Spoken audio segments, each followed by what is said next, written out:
Usai Menteri UMKM Aman Abdurrahman memberikan klarifikasi terkait surat berkop kementerian yang meminta pendampingan istrinya ke sejumlah negara Eropa, KPK resmi menindaklanjuti laporan tersebut. Juru bicara KPK Budi Prasetyo seperti dilansir dari Kompas TV pada 5 Juli menyampaikan bahwa pihaknya sudah menerima dokumen dari Maman dan saat ini sedang menjalani proses telaah secara internal. Budi juga menegaskan bahwa evaluasi dilakukan sebagai bagian dari kewenangan KPK untuk mendeteksi potensi gratifikasi atau konflik kepentingan.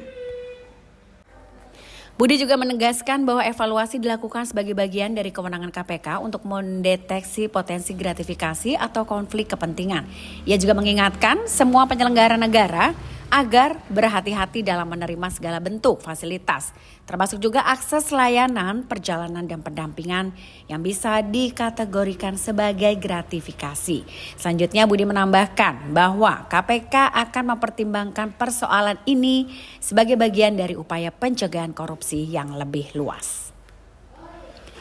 Ia juga menyinggung bahwa Kementerian UMKM juga tengah menjalankan sejumlah program prioritas yang dibarengi dengan pendampingan program untuk memastikan seluruh anggaran dipergunakan sesuai dengan regulasi dan meminimalkan risiko penyalahgunaan.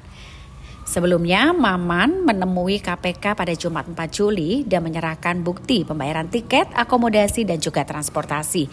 Dokumen ini dimaksudkan untuk membuktikan bahwa seluruh biaya perjalanan istrinya, Agustina Hastarini, ke Eropa merupakan urusan pribadi dan keluarga dan juga bukan berasal dari anggaran negara.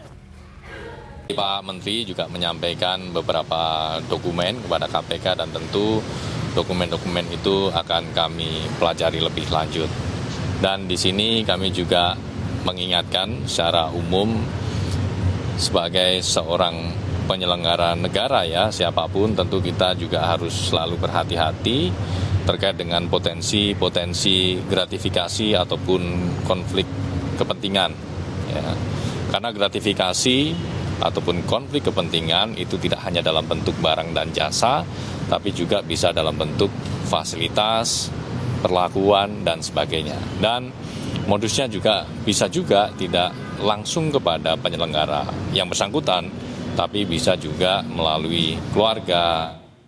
Jangan lupa subscribe ya.